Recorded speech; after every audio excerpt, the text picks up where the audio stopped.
My mother stood on my porch, mascara streaked, suitcase at her feet. "Please, baby, you can't turn me away." Funny, she chose her boyfriend over me when I was 15.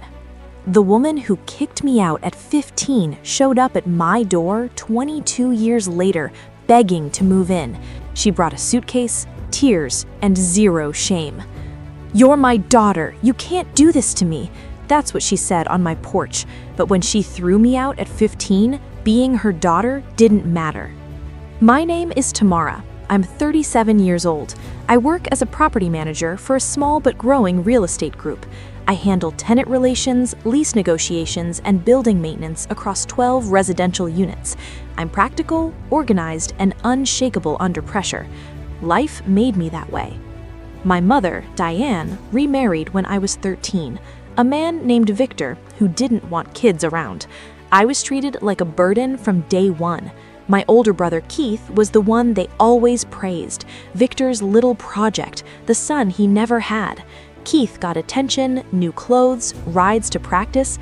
I got silence and leftovers. At 15, after a fight about something small like dishes in the sink, Diane told me to pack a bag and get out.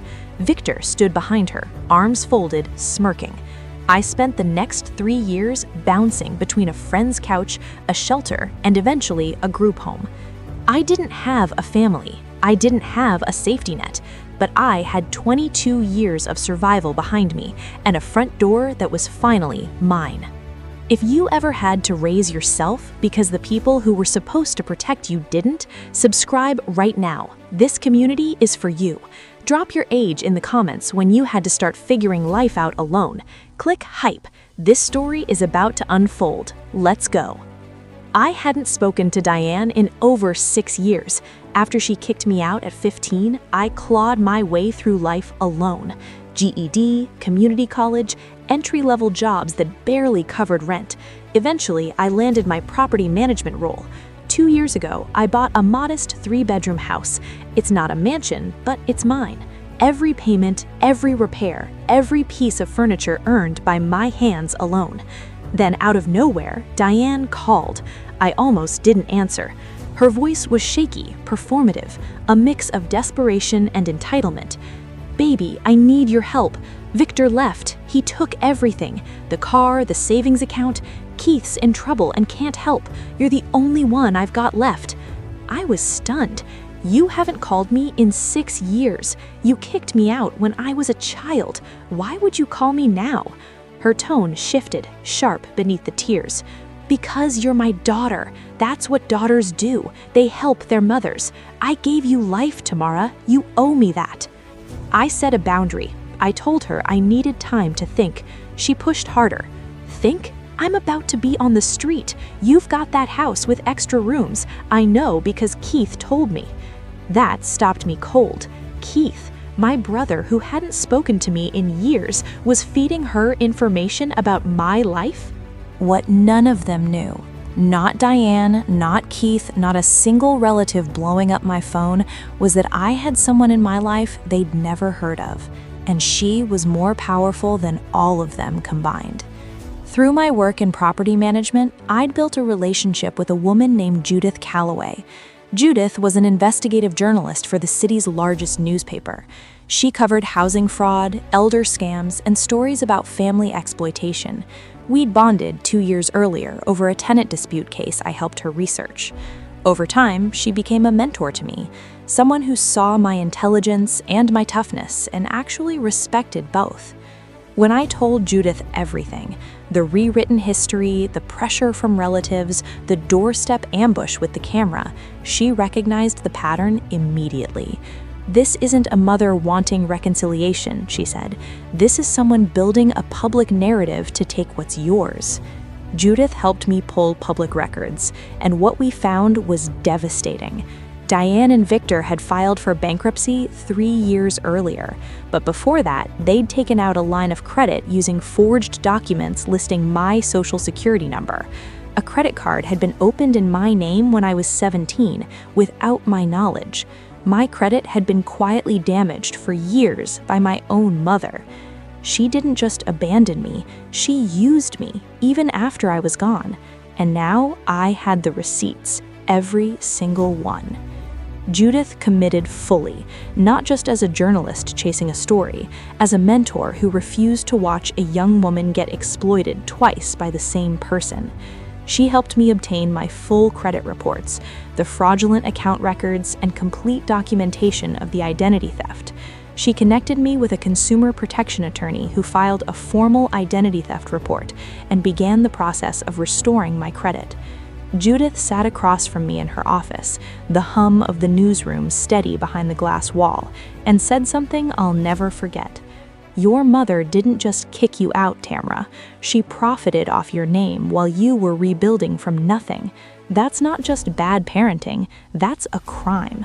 She asked my permission to include my story in an investigative feature about family members who financially exploit estranged relatives. I could stay anonymous or use my name.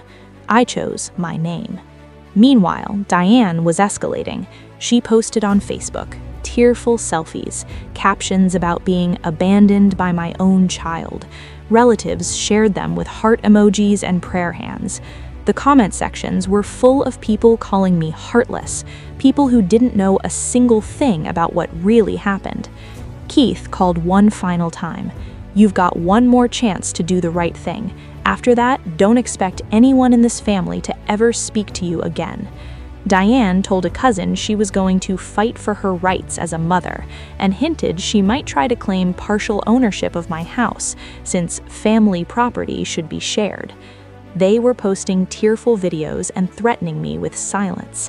I was sitting across from a journalist with a recorder, a lawyer with subpoena power, and a stack of bank statements with my stolen name on them. They had no idea what was coming.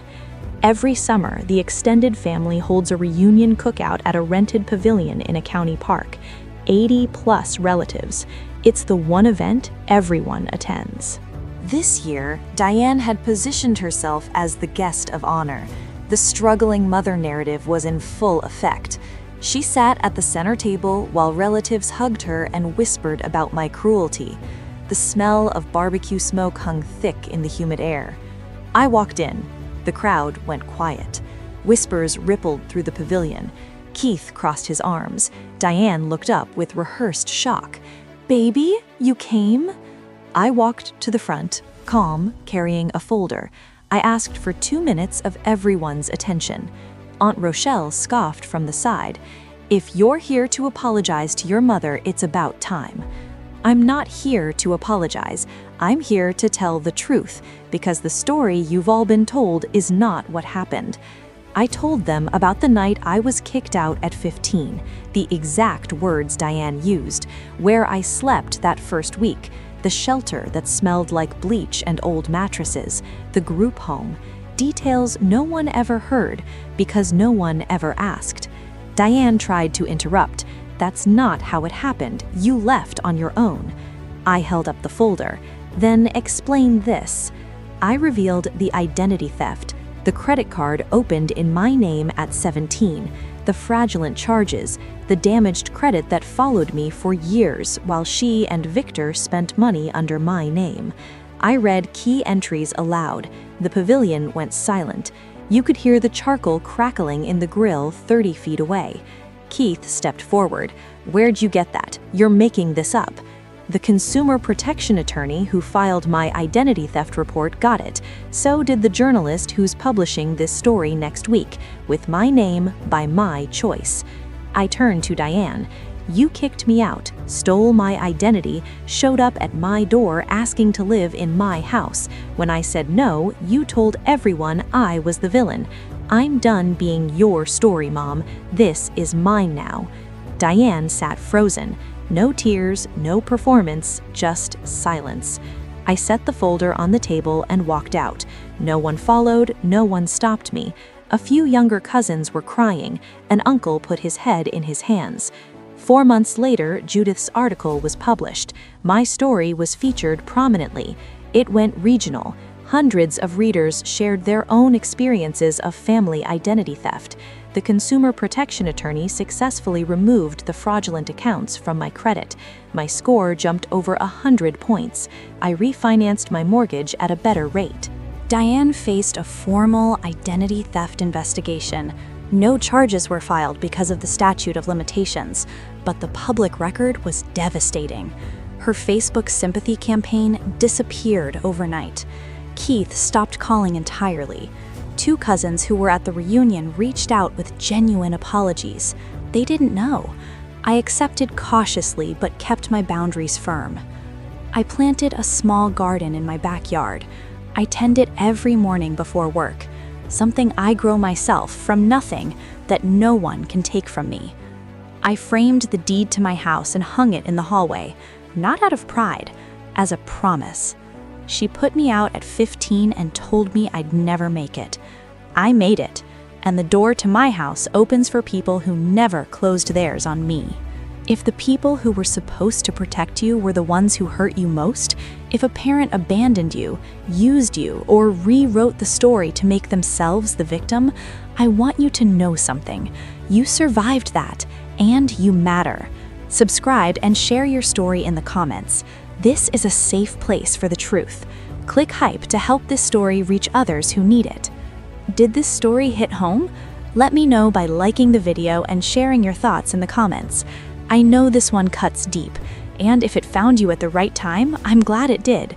Click hype to help this story find others who've been through the same thing. Your support makes a huge difference. Share it with someone who needs to hear it. I'll see you in the next one.